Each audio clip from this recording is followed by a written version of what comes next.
Can you hear me okay? Yeah, I can hear you, Jason. Cool. I can hear you loud and clear. All right. You have to admit people, I'm assuming. Well, I'm looking right now. Bevy did some updates, so it's a little bit different. I've got one. I'm looking at the analytics right now. I've got you and me as checked in, and one other person. Oh, there we go. Hey, Trisha. Hi, how are you? Good, Okay. good. Happy Thursday. Yeah, happy Thursday. We're getting things rocking and rolling with the user group again. I love that. Brief hiatus, but we're back. Cool. All right. While we're waiting, and even if this is just the group that we get, totally fine. We want to do recording and kind of use this for good content for future user group meetings and things like that. It looks like we've got Todd now on as well. Hello. How are you, Todd? We're in the same meeting, Trish. We were just on the meeting together. That's Wondering why. how long that was going to go. Yeah, it went forever if we wanted it to. Oh yes. Where are you guys based out of? I'm in PA. Oh, nice. Oh, we're in Philadelphia too, so we're right down the way. Yeah. Since it's the cool way to say it, I'm in GA. I'm an hour north from your office, John. Oh, okay. I'll be driving up through Lehigh later on this afternoon to go camping with my buddies for the weekend. So. Awesome. We'll give everyone a few minutes. And as I was saying, Todd, you probably just joined. We had a couple RSVPs, probably like closer to 20. Obviously, that never always translates to actually attendees. But we want to at least use this kind of John and I talked about this. We wanted to use this just, even if it was just the two of us, to get us off and running, get some content generated, and get the user group rolling again. So we used to have really pretty darn good turnouts for this particular user group, and we want to just kind of bring it back and kind of surpass really what it was. So that's ultimately it. I'm just looking to make sure no one's in like a waiting room or anything. You guys didn't have a waiting room, correct? That'd be sometimes weird. No, it let me right in. Good about that.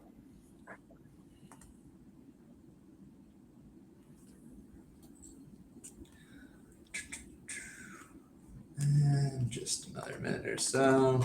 It's all good, Jason.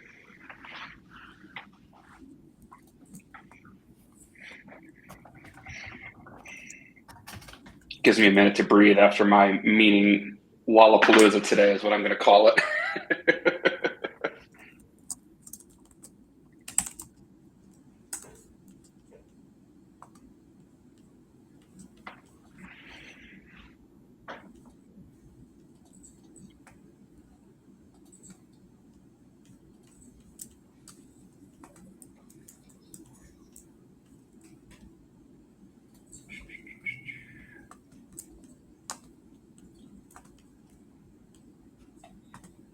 We'll give it just another 30 seconds, John, and then we can start things off.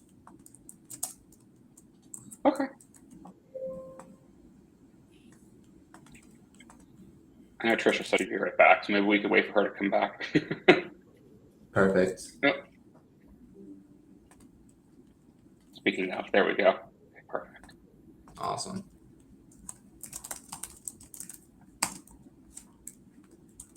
All right, I'm going to share my screen.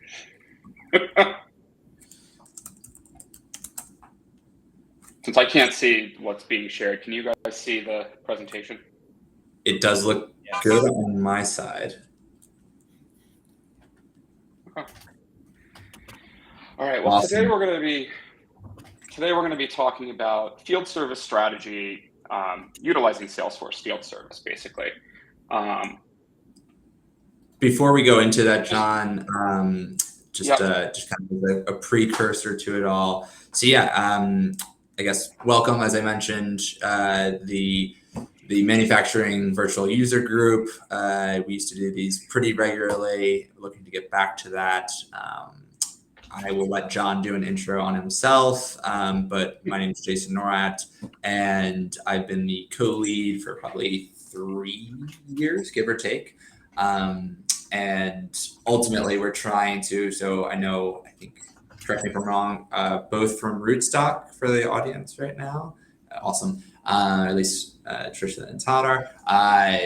That, we look to do some of these for content, for, lessons learned, all your typical admin user group type use cases. But today we figured hot topic, field service. Let's go into kind of the strategy behind it all. So with that said, enough about me. John, all yours. Not a problem. Just a little bit about me, everybody. I'm John Pernock. I work closely with Jason with our commercial clients. Primarily, I work with manufacturing clients. I worked across a few different ones here within Pennsylvania. I've been working in Salesforce for a little over 9 years now. Hopefully, going to be coming up on 10 soon. And then I primarily work on field service, CPQ, Sales and Service Cloud, Experience Cloud, and then a lot of the custom dev side of things. So here's a little bit about what we're going to be going over today. We're going to kind of go over a strategy, kind of like overview. We're going to talk about how to drive business, defining the strategy, and then we're going to kind of go into a more detailed view of Salesforce field service, who uses field service, a little bit about both of those, and then talk about some features and kind of some of the additional add-ons that Salesforce has for field service that could also be useful in defining your strategy as well. And one other thing, although, obviously if you guys have any questions, we try to keep it pretty open for discussion on these. But, some things that we'll chat to John towards the end, right, is, how do we kind of ensure, maybe it's the right technician is assigned based on skills or location. So some of those type of things, or something along the lines of, how are we communicating with dispatchers or service agents, more effectively, or things like that, or kind of common issues that you've seen for technicians in the field escalating things. So like some of those type of things, if we have some time at the end, I think we'll just chat through a little bit, or, see if anyone in the group has any thoughts on, but that's really it. So thanks, John. Yeah, no problem. So kind of talking about the strategy overview for field service, defining the strategy helps, provide more efficiency, satisfaction, growth, transforms the bottom line, basically. It also can help, eliminate certain pain points within processes, and also technicians going out to wrong appointments, things like that. Field service can be categorized kind of down to 4 distinct categories. So if you'll see reactive, which is like a customer calls in and says, hey, my AC is not working. Can you send out a technician? I'm not sure what's going on. So that's kind of a reactive category. Proactive is kind of where, you get a customer would get an alert. So one of my manufacturing clients would get an alert that says, hey, it looks like the warranty is ending soon. You may want to schedule a meeting to kind of go over, the asset and take a look at that. So proactive is, they're calling the customer and saying, hey, your warranty is ending soon. Can we come out and take a look? We move on to like asset-based management. So it's like management of different devices, machinery, like any kind of assets that are out in the field. So for instance, like a local company could be putting vending machines in schools or things like that. So each of those vending machines would be an asset, basically. And then there's also outcome-based, where you're looking to get results. So how many appointments are we doing per day? How many appointments are we closing today? All that kind of stuff. And we can get more into these different categories. So driving business utilizing field service. Your customer data is center of any field service engagement. And then within Salesforce, you have your contacts, all your standard CRM data, and you can give access to it to the mobile workers. So mobile workers utilizing field service can get a complete view of the customer, and not just upsells and other inquiries, but like asset history. They can see warranty claim history. They could see, different pieces. They could say, hey, they're out here looking at one of your, we'll go back to the vending machines. Say they have 3 vending machines. They're out there to service one, but they could also say, I see there's 3 in here, but this one needs a part. So it could also work to that to give, customers better access to data and also kind of preventing the secondary appointments from happening as well. Again, increasing first-time fixes, because mobile workers then can get access through mobile apps to knowledge articles or training resources directly without having to call somebody or say, we'll have to come back for a follow-up appointment. They can access some of that knowledge directly from their devices. So then you can set better customer expectations, because you can allow them visibility into status and location even. Location's optional. You don't have to always show that. But, you can enable them visibility into statuses, estimated arrival times. You could, set it up to text them, hey, John's 5 minutes out, or John's an hour from your appointment, things like that. And then also streamlining your processes with allowing automated scheduling and routing. So basically, as Jason alluded to earlier, it's picking the best person for the job, the person who's closest to the job, the person who has the correct skills. And then also along the lines with the automated scheduling, extra capacity can be utilized with optimization to, eliminate downtime essentially.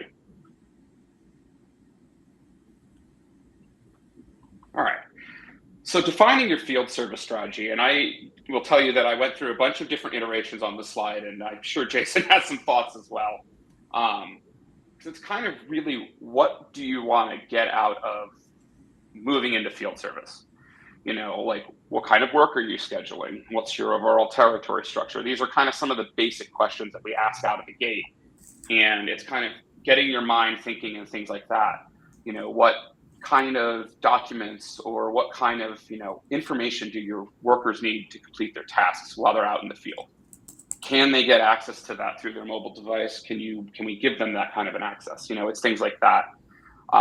For instance, like I know with what do they need in the field? It could be work lists with the checklist of items they have to do. It could also be completing service reports and capturing signatures from the customers. There's a bunch of different things that they could need. And then, for instance, what information does the company need to gather while they're out in the field? One of my clients wanted to get the condition of the assets as first thing, and then they asked for pictures of the asset first thing before they even start a service call. That's kind of the different information you can collect. And then again, what do they need to get their tasks done? And then what does your product or service lifecycle look like? For instance, different warranties, what the service contracts look like, entitlements, it's all of that kind of stuff to kind of get your mind thinking of how do we put all of this information into the system? And then how do you measure and report on your workforce?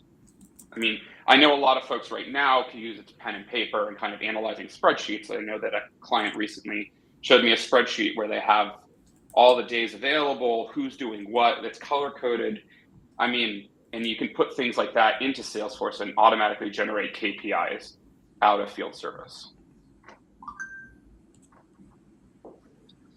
And Jason, also stop me if you see any questions or hands up, because I can't see anything. No. All good. I don't see any hands raised or anything like that so far. But no, I think those are all key points as well, just to kind of be considering. It's like the who, what, where, when type of thing. So that's basically it. It's who, what, when, where, why, and we always like to know the significance. Just like in any great user story, which I'm sure everyone here only sees great user stories and specs, and none of the not so good. So how does field service fit into this strategy, essentially? How can Salesforce's field service help you? And mobile workers can get the information they need, as I said before. They can get access to their work orders, they can see the assets, warranty information, service contracts that can all be put within the field service mobile app. They could see their schedule for the day, routing. They can see the knowledge articles, as we say in the second point here.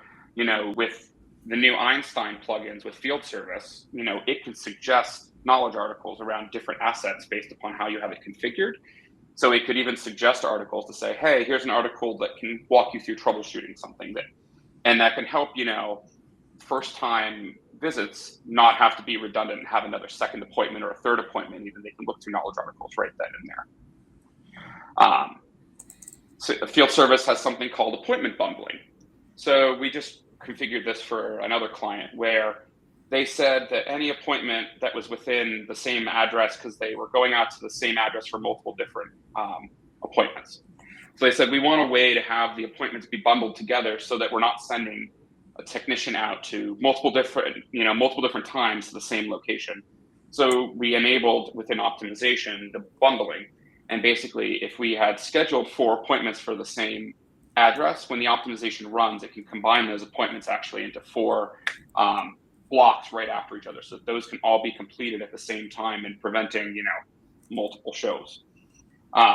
We've also done things around inventory. So field service has some inventory management built in, and you can keep track of parts that are consumed while out on calls, and then it can keep track of inventories on your mobile locations within vans, trucks, things like that, to also show kind of, I wouldn't say it's live, but it's access to the correct parts that they would need for their service jobs. And then on the right hand side here with these images, we're showing the mobile app down here, kind of like a standard appointment view. And then on the computer screen, you'll see the Gantt chart, which we'll talk a little bit about. It's kind of the scheduling portion of field service that the dispatchers use. And I will get into what a dispatcher is. And John, yeah, I think the Gantt is going to be a cool thing to get into and whatnot. Especially, I know Salesforce, when they first rolled a lot of it out, obviously with any product, right, it was a lot more simpler. And but I know you've done some work from what I've heard on some of the more updated use cases with Gantt charts, obviously becoming increasingly more powerful. So I'm sure we'll get to that. So I don't want to steal the thunder, but I feel like that's something we'll definitely touch on. So we'll talk a little bit about the different personas of field service. So maybe we can relate these to other, roles within different companies and things like that. But this is basically Salesforce's terminology for the different personas. We'll start with dispatchers. A dispatcher could also be a scheduler, things like that. They're the employees who respond to the service callouts and help find the best person to do the job. Basically, a dispatcher is the person who is on the computer managing the schedule for all the field technicians. So a dispatcher is the one who will, schedule all the appointments, verify it all. They could also be combined with a service agent, which I'll get into as well. I've seen roles combined as well. There's field technicians. So field technicians are basically the mobile workers who are carrying out the services in the field. So that's, your AC repair tech, things like that. Service agents can handle communications around service callouts and determine if there's an easier resolution. Service agents are kind of like the person who sits there and calls and confirms your appointment. Sometimes in smaller companies, dispatchers and service agents are the same person. I've also seen it where there are separate people. So like service agents will be the ones calling and do confirmations and calling and figuring out if problems are still there, things like that. And then you have service managers who monitor pretty much everything. It's kind of your overarching role that can monitor the technicians, the service agents, and the dispatchers and provide like metrics, reporting, and things like that.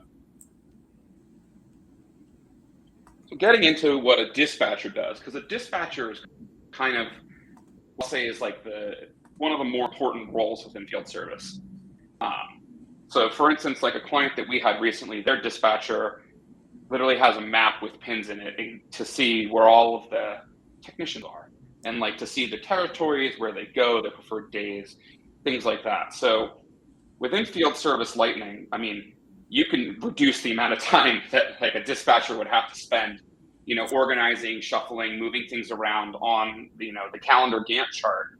And, it eliminates some of the manual work and also that they would have to do. It also reduces the tacit knowledge or the, tribal knowledge that a lot of those folks have of the different folks on their team.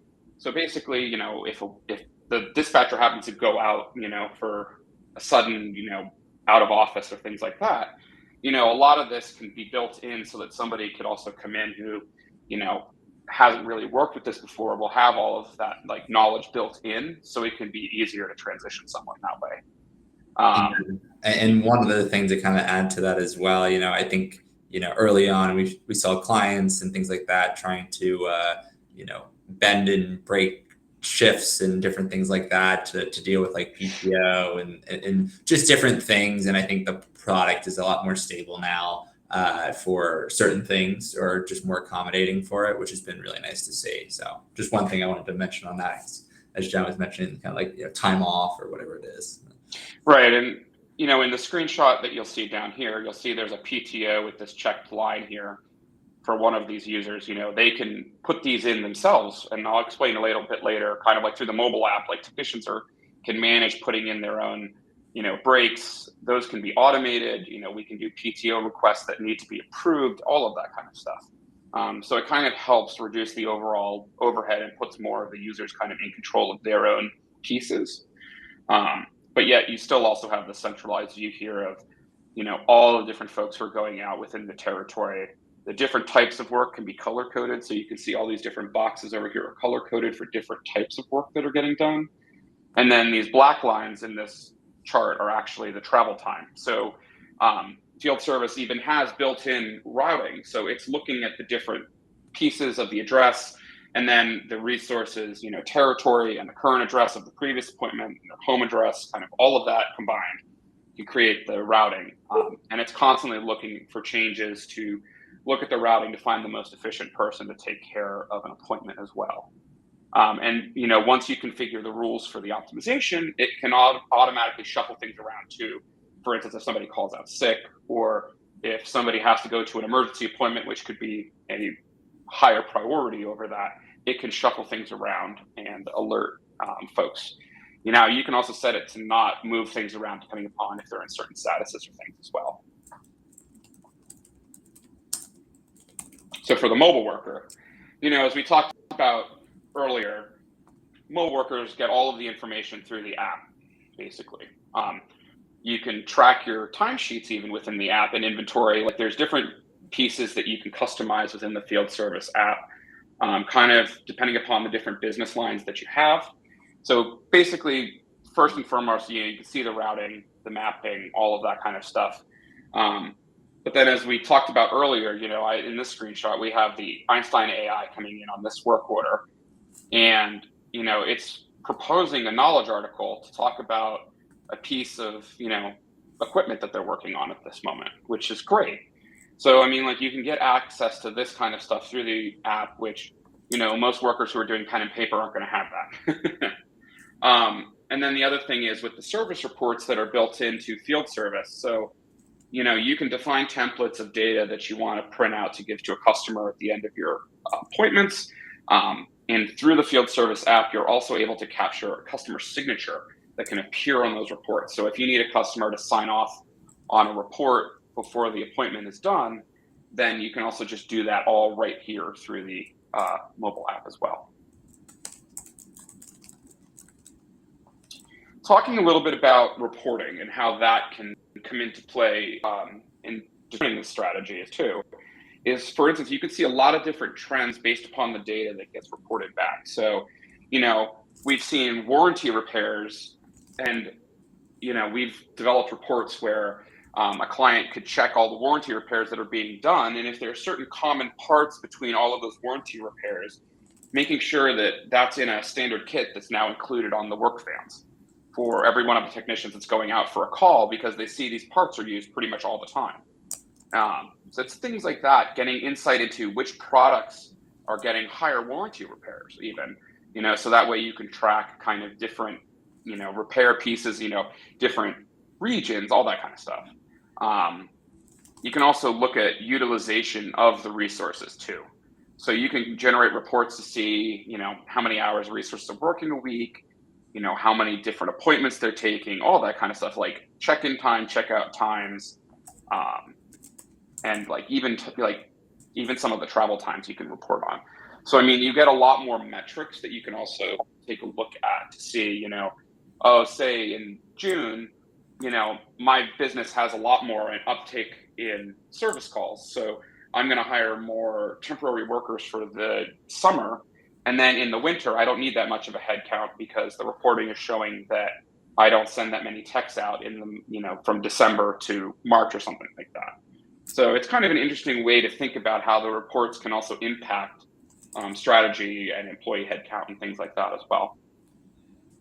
One thing, I feel like this is a good point, especially kind of chatting through the reporting piece and whatnot. Does anyone on today's call have any thoughts, questions, anything that they've seen, even if it's not related specifically to the reporting element?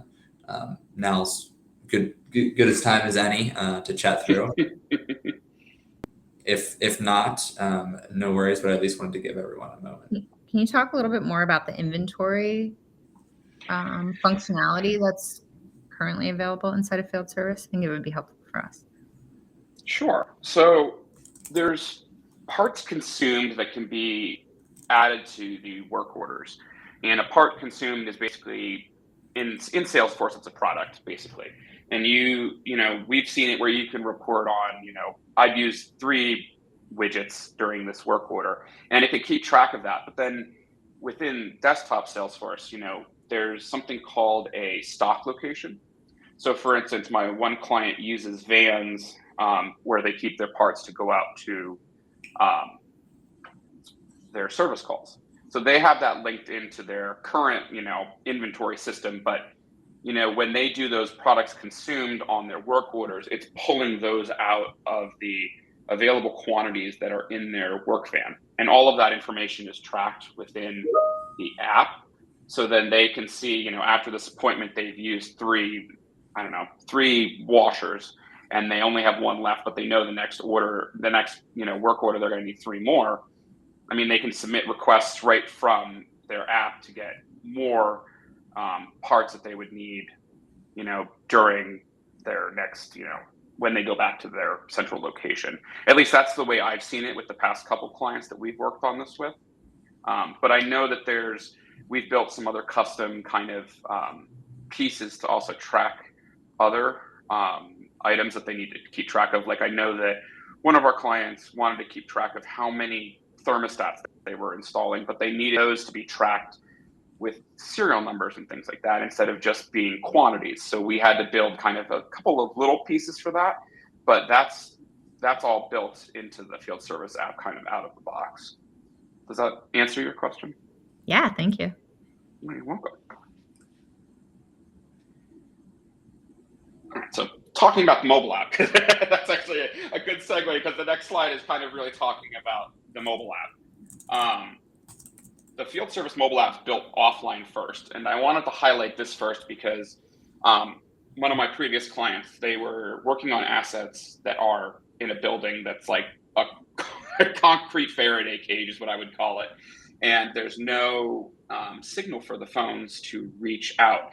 So the field service mobile app has something called a mobile briefcase where you can set, which data gets synced over, products, all of that kind of stuff to ensure that you're not using up enough space on the phone. You're not using up a lot of space on the phone, but also to ensure that they have the right data. But the cool thing about that is that, they can pick up a work order and they can go in and still see all of this data while they're in this building. And they can also work through their work list and check off the different pieces within the field service mobile app. And it kind of keeps track of all of those changes in order. And then when you get out to where there's service, then the app will then transmit that back. And it alerts you if there's any issues with it, because we've seen this happen a few times where it can alert you, like, I don't know, you hit a validation rule or something within Salesforce, and you can go in and fix it and then just restart the sync process. It stops it where it's at, and then it picks right back up, which is kind of cool. We've talked about knowledge articles and then, work plans. So work plans we haven't really gotten into that much, but you can determine a work plan for either a work order or the different assets that the customer has. So for instance, if I'm going out to work on, vending machine A and then vending machine B is a different brand, we could have work plans for each, and they could be different depending upon what you need to accomplish. You could say, I need to check X, Y, and Z, but I need A, B, C on the other one. So you can determine which work plans are associated with the work orders, depending upon the work type of the work order. So if, I'm going out for preventative maintenance, I can have my work plans in there for preventative maintenance already ready to go and say, I need to do all of these different steps. But if I'm doing preventative maintenance and I'm also going out for a service call on a different item, then we could have a work plan for preventative maintenance, and then a work plan for the service call that we're doing. So it's kind of cool because it kind of gives you a way to have checklists for your folks to complete, and you can have like even COVID pre-safety checklists and all of that kind of stuff can be built right into the appointments. There's timesheet entry also available within the mobile app.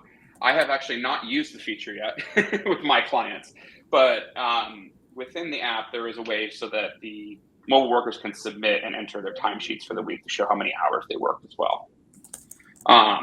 A neat thing now with the app that's it's been able to do is take pictures.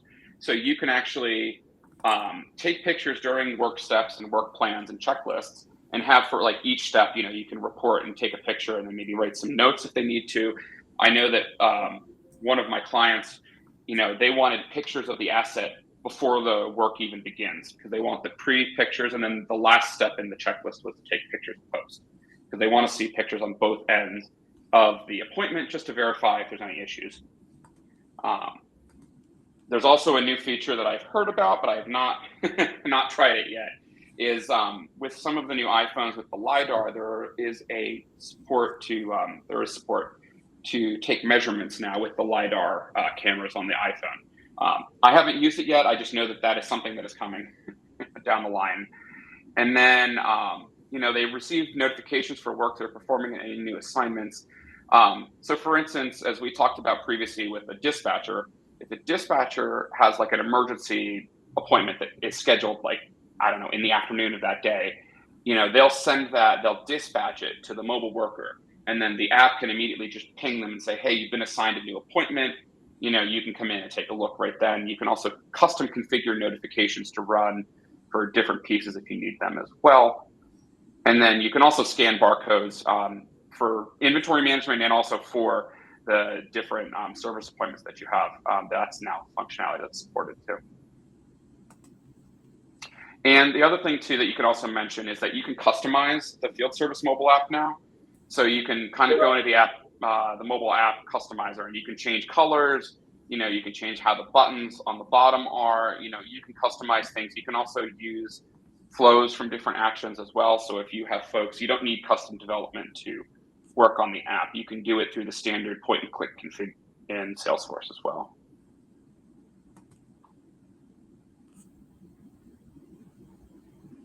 All right, so talking a little bit about some of the add-ons that Salesforce has for field service. We know that Jason and I had a client that needed to not only do in-person appointments, but needed to do virtual appointments. So the cool thing is Salesforce has an add-on for field service called Visual Remote Assistant. So it allows you to do video, audio, screen share calls, so they don't need to be in person. And you can initiate the calls directly from Salesforce. There's a component here and 3 here that you can put right on the page within the service console, and it already has their number from their contact record, and you can just either send an SMS or send them an email to get started. It sends them a link. They click to join, kind of like your standard video conferencing, but it's all handled within the browser on the phone. And some of the neat things that can be done with the app is that they can send pictures. So when you're in the service console looking down here, there's buttons for OCR and buttons for reading barcodes. So you could actually remotely scan barcodes as well if you need to, for instance, like on a label to look up a device or something like that. And then the cool thing is with the pictures that are coming back here is that they're saved against that work order record. And the technician that's working on the appointment can actually go back and annotate.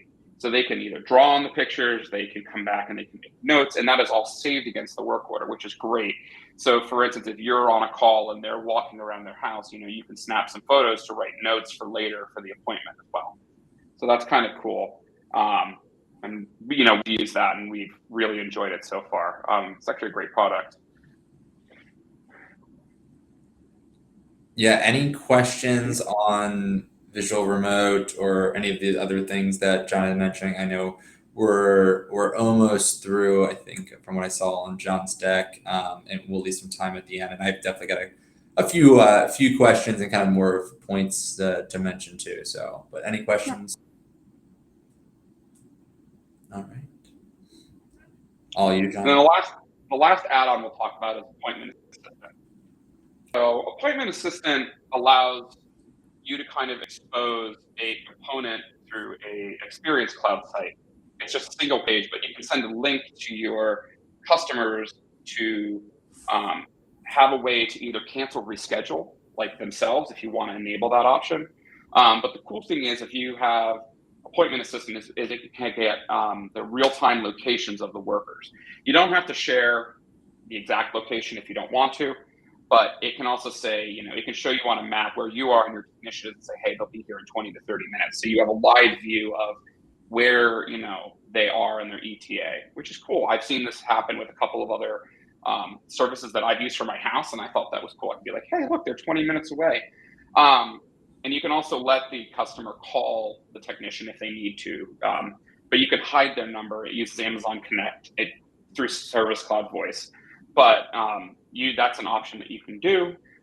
We used this with a previous client, and it was really nice because it gave the customers an easy way to do rescheduling their appointment if they had issues, or even canceling the appointment if they need to. So we really liked that. And then Appointment Assistant also allows you to send Salesforce surveys to customers to get feedback after an appointment. You can just get feedback if you want to, but with the Salesforce surveys, basically when you close out the appointment on the app for the technician, it can automatically send out a Salesforce survey to the customer to ask them how the appointment was. So you can also get more KPI feedback that way. And it's automated, so you don't have to ask the customer to do something.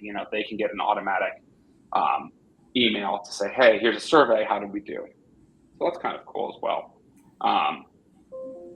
Jason, do you have anything to add on Appointment Assistant? I know that. Yeah, I do. On this. So ultimately, the advancements kind of in this particular area have been very, very helpful. And not just because, so the way that you kind of get things is that you get your field service flows and your appointment schedulers and things like that behind the scenes, and you then make your cloned version, and then you really dive into all the different quirks of whatever it is that you want to put on your screen flows of asking certain clients or certain individuals, like as John was mentioning, right? Whether it be someone trying to just have a technician come take a look at their AC unit or what have you. The configuration side of that, it's definitely, it was there before, but I think the Appointment Assistant piece on the mobile side is really, really, really helpful. And that transparency of being able to see where your technician is getting much, much, much better. And it's utilizing more on-core platform type things like Service Cloud Voice. And the other piece of it too is that scheduling as a whole, I think you've seen it in different clouds. It's been, sometimes going out to third parties, which is fine. And there's still a need for that in certain use cases. But I think really with field service, they've really started, beefing up the capabilities of the scheduling piece. Like I said, I know there's other great third-party apps out there, but we're finally starting to see a lot more on-core type things or within the product.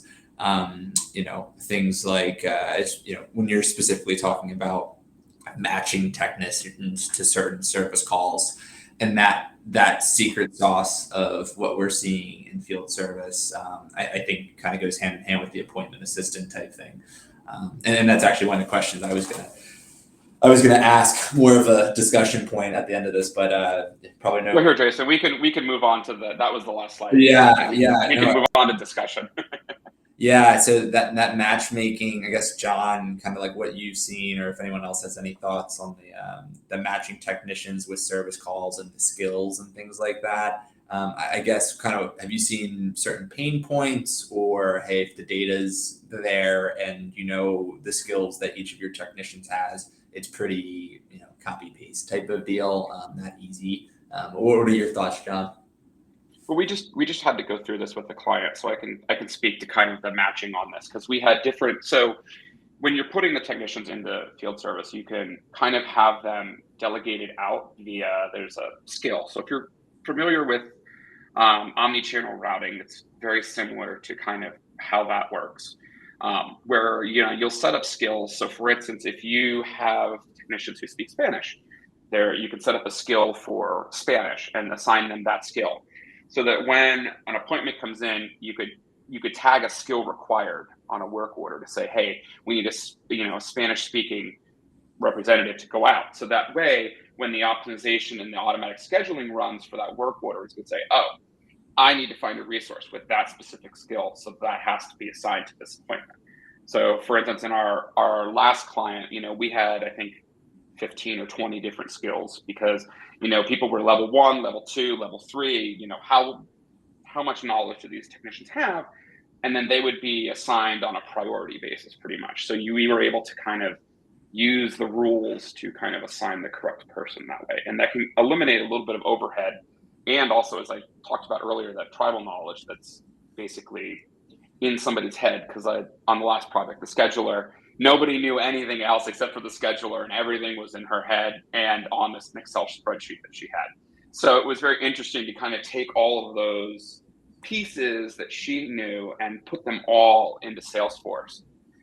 It was really interesting to watch that transformation with their team because she was like, wait, I don't have to spend an hour every morning adjusting the schedule. It's already done. And we were like, yeah, it happened overnight. We just have to come in and confirm that there's nothing wonky in the scheduler. So it's kind of things like that.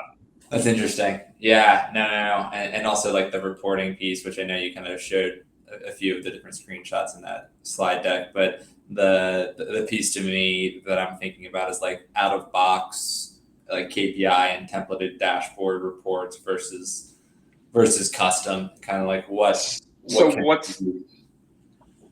great, Jason, is there's actually a getting started for field service reports and dashboards pack available on the App Exchange that can give you a bunch of out of the box reports without having to build them all. So like, I think there's inventory reports, there's appointment reports, there's the asset reports, warranty reports, service contract report. There's a bunch of pre-built reports that are already kind of out there and available for field service that they've already kind of built. So I know that we've started with some of them in the past, and then we've modified them as needed as well. Yeah, that is interesting. Kind of like the user adoption type ones, which I love those ones. And there's also some KPI dashboards within field service too. So you could say like, how many appointments has somebody done, or how many have they not completed this week, and things like that. There's some built-in kind of KPIs already as well. Yeah.